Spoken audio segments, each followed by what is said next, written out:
Hello, నేను రా సీనుని. ఎరా మావాడొచ్చాడా? నువ్వు రాలేదే? కుదరలేదురా. ఎప్పుడు రమ్మన్నా ఏదో ఒకటి చెప్తావు. అదేం లేదురా, నాకు మాత్రం నేను చూడాలని ఉండదా? పెళ్లికి తప్పకుండా వస్తాను కదా.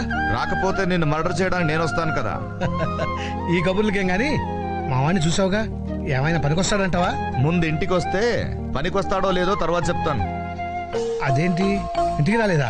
ఎక్కడ్రా, ఈనాడు పేపర్లో పొద్దున్న ఒకసారి కనపడ్డాడు, ఆ తర్వాత ఇప్పటిదాకా అడ్రస్ లేడు.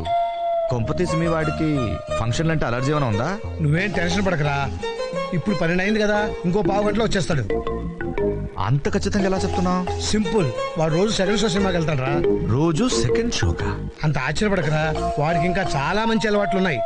అవన్నీ వివరంగా ఉత్తరం రాస్తాను, నువ్వు హ్యాపీగా పడుకో. ఆగాగు, మీ వాడు వచ్చినట్టున్నాడు రా. ఓసారి పిలు, మాట్లాడతాను. ఏం మాట్లాడతావు? సినిమా ఎలా ఉందని అడుగుతావా? అది కాదురా. నువ్వు పెట్టేయ్, నేను మాట్లాడతాను. ఎక్కడి నుంచి వస్తున్నారు సార్? శివాలయంలో హరికథలు చెప్తున్నారంటే వెళ్ళి, అదంత ఇంట్రెస్టింగ్ గా లేదని పక్క థియేటర్లో ప్రేమించుకున్నారు ఆ సినిమాకి వెళ్ళాను. వాడు రా అని పిలిస్తే సిగ్గు లేకుండా వెళ్ళిపోవడమేనా? అక్కడేమో మీ నాన్న కంప్యూటర్ నేర్పించాలి, మా వాడిని ఫారెన్ పంపించాలి అంటుంటాడు. నువ్వు ఇక్కడ ప్రేమించుకుందాంరా, పారిపోదాంరా, ఇలాంటి సినిమాలు చూస్తూ ఉంటు. ఇంతకీ ఏమొచ్చు మనకి? ఈతొచ్చు సార్. ఈత సార్, స్విమ్మింగ్. అది కాక మ్యూజిక్ అంటే ఇంట్రెస్ట్ సార్. మ్యూజిక్? హార్మోనియం, మృదంగం వాయిస్తానండి. ఇక్కడ గానీ తెచ్చావా? లేదు సార్. థ్యాంక్స్. ఇంకా? బొమ్మలేస్తానండి. ఎక్కడ? రోడ్ల మీద, బోర్డుల మీద? పేపర్ మీదండి. బ్రతకడానికి ఏం వచ్చు అని అడుగుతున్నాను. బిఏ చేశానండి. ఎన్నేళ్ళు? ఓ, త్వరగానే అయిపోయిందే. లాస్ట్ ఇయర్ కష్టపడి చదివానండి. సరే, మీ నాన్న నీకేదైనా ఉద్యోగం చూడమన్నాడు, వారం రోజులు ఏదో ఒకటి సెట్ చేద్దాం. నువ్వు వెళ్ళి భోంచేసి చేసి పడుకో. బంతి, ఇతనికి రేపు మార్నింగ్ అవుట్ హౌస్ చూపించు. అవుట్ హౌస్ ఎందుకు సార్? బయట ఎక్కడైనా. అవుట్ హౌస్ సౌకర్యంగానే ఉంటుంది సార్. సౌకర్యంగా లేకపోయినా అక్కడే ఉండాలి. అబ్బు,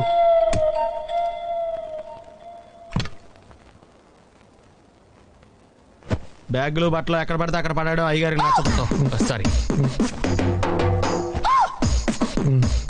అనవసరంగా లైట్లు ఫ్యాన్లు వేయటం కూడా అయ్యగారికి నచ్చదు. కిటికీలు తెరవడం అయ్యగారికి నచ్చుతుందా? నాకు నచ్చదు. ఓహో. అయ్యగారికి నీట్నెస్ అన్న, డిసిప్లిన్ అన్న ప్రాణం. మీకు హనుమంతుడు తెలుసా? గుళ్ళో జోటమేనండి, బయట పెద్ద పరిచయం లేదు. ఈ ఇంట్లో నేను అదే టైప్. అయ్యగారు రాముడు అయితే అమ్మగారు సీత, అందుకే ఇంటికి అయోధ్య అని పేరు పెట్టారు. అవుట్ హౌస్ పేరు లంక. జోకా? సారీ. ఊరికే ఎర్రబస్ ఎక్కువ వచ్చేస్తారు. సిగరెట్లు, మందు లాంటి అలవాట్లు ఏమంటే మానేసుకోండి, అలాంటి ఇంట్లో కుదరవు. అది మట్టికి నేను బయటకు వెళ్ళిన తర్వాత తలుపులేసి ఇప్పుకోండి. మీరు బయటకు వెళ్తే తలుపులు వేసుకుంటా. ఇదో పెద్ద తాజ్ మహల్.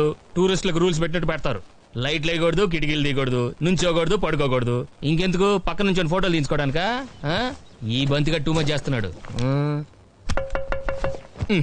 రేపు బంతి వస్తున్నా ఉంటా, నీ టైం అయిపోయింది, ఉండు. డిస్టర్బ్ చేశానా? అబ్బే లేదండి, రండి. నీకు ఇక్కడంతా బాగానే ఉంది కదా? బాగుందండి. నిన్నంతా నిస్తార్థ హడావుల్లో పడి నువ్వు ఉన్నావో తిన్నావో కూడా పట్టించుకోలేదయ్యా. ఏమనుకోకే, ఆ స్వీట్స్ నీకోసే తీసుకొచ్చాను, తీసుకో.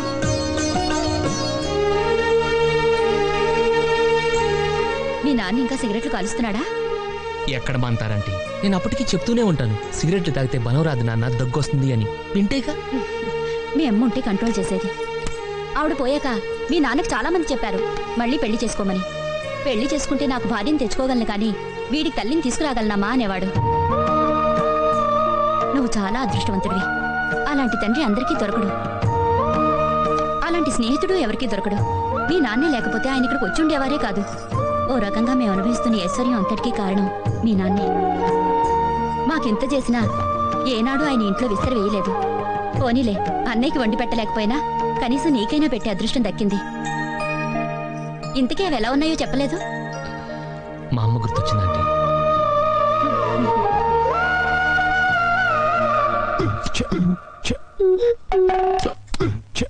ఒకసారి ఆ దరిద్రముఖి కింద పడేస్తారా? ఎందుకు? ఈవేళ శ్రావణ శుక్రవారం, అయితే మీ కాళ్ళకి దండం పెట్టాలి.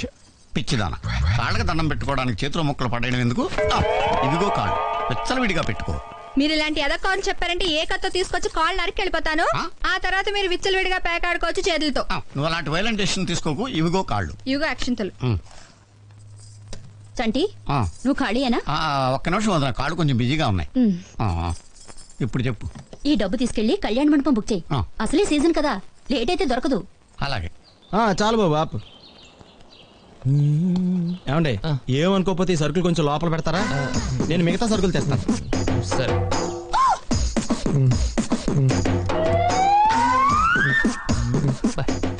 బాబు సార్ సార్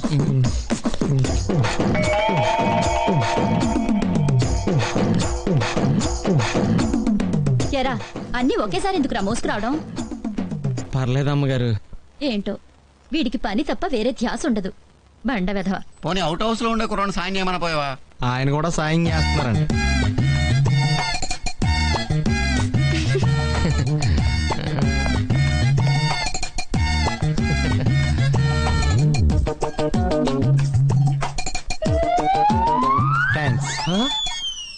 అక్కడే నిలబడిపోయేవే, రా. పాపం బాగా అలసిపోయినట్టున్నావు, కూర్చో.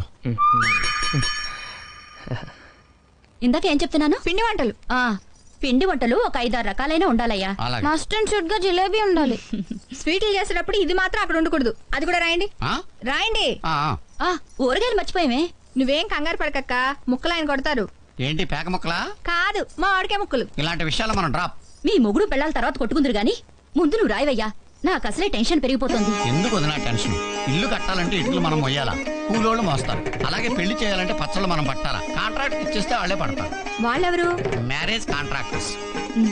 ఇల్లు మనం చూపిస్తే షామియానా వాళ్ళు వేస్తారు. బిల్లు మనం కడితే వంటలు వాళ్ళు చేస్తారు. మగ పెళ్లి వారిని మనం చూపిస్తే మర్యాదలు వాళ్ళు చేస్తారు. ముహూర్తం మనం చెప్తే ముత్తైదువులు వాళ్లే సప్లై చేస్తారు. గేటు దగ్గర పువ్వులు ఇవ్వడానికి, పన్నీరు చల్లడానికి 16 to 18 years గర్ల్స్ ని కూడా వాళ్లే అరేంజ్ చేస్తారు. మనం చేయాల్సిందల్లా పట్టుబట్టలు కట్టుకుని ఫోటోలు దిగటమే. కనీసం అక్షింతలైనా వేసే ఛాన్స్ ఇస్తాడా, లేకపోతే ఆడే వేసేస్తాడా? నువ్వు ఊరుకోరా. చంటి ఇది బాగుందయ్యా, నువ్వేమంటావే? బానే ఉందక్క. ఏంటి వెంకి వెళ్ళిపోతున్నావు? నీకు నచ్చలేదా? ఇది నచ్చనోడు ఈ భూ ప్రపంచంలో ఎక్కడ ఉండడు. నాకు నచ్చలేదండి. నచ్చలేదా? అర్థమై ఉండదు. ఇందులో అర్థం కాకపోవడానికి ఏముందండి? ప్లాస్టిక్ కుర్చీలు, పేపర్ ప్లేట్లు, షామయానాలు, కిరాయికి మొత్తైదువులు, ఇంతే కదా. అంటే టేక్ కుర్చీలు, ఎండు కంచాలు పెట్టాలా? అక్కర్లేదండి. తాటాకులతో పందిరి వేయాలి, మామిడాకులతో తోరణాలు కట్టాలి, అరిటాకుల్లో భోజనాలు పెట్టాలి. అది పెళ్ళంటే. పెళ్ళంటే సందడు ఉండాలంటి. ఇంటి నిండా చుట్టాలు, ఒంటి నిండా నగలు, చేతి నిండా పనులు. ఇంట్లో ఈవిడొచ్చి మీ పేరేంటండి? పద్మ. బాగుంది. పద్మ గారు వచ్చి అక్క పెళ్లి చీర ఎక్కడ అంటారు. ఆ మాటే మీరు చెప్తారు. ఇంట్లో గురువు గారు చంటి గారు వచ్చి వదిన మండపంలో 1000 కుర్చీలు సరిపోతాయా, ఇంకో 500 ఎక్స్ట్రా వేయించమంటావా అంటారు. మీరేమో పక్కన ఫోన్ లో కావాల్సిన వాళ్ళు ముందే రమ్మంటారు. అప్పటికే చుట్టాలు చూసారా, మాటల్లోనే వచ్చేసారు. రండి కూర్చోండి, ప్లీజ్ ప్లీజ్. ఏంటి అలా చూస్తూ నిలబడ్డావు? వచ్చిన వాళ్ళకి టీ, కాఫీ, కూల్ డ్రింక్స్ ఏవా, వెళ్ళి తీసుకురా అని మీరు వాడు తింటారు. ఈలో పద్మ గారు వచ్చి అక్క పెళ్లికి నేను వడ్డాను పెట్టుకుంటే ఎలా ఉంటుంది? మీ నోరు వేయండి. నేను వడ్డానం పెట్టుకుంటానయ్యా. Very good decision. ఎంతసేపు నగలు చేతులేనా? మగ పెళ్లి వారి సంగతి ఏమిటి? అక్కడికే వస్తున్నానండి. Thank you. ఈ హడావుట్లో మనం ఉండగానే వీడి దీంట్లో మగ పెళ్లి వారు దిగిపోయారు. అర్జెంట్ గా పందిరి వేయాలి. నాకు పందిరి గురించి చెప్పావు కదా. అది మండపం దగ్గర వేసేది, ఇది ఇంటి దగ్గర.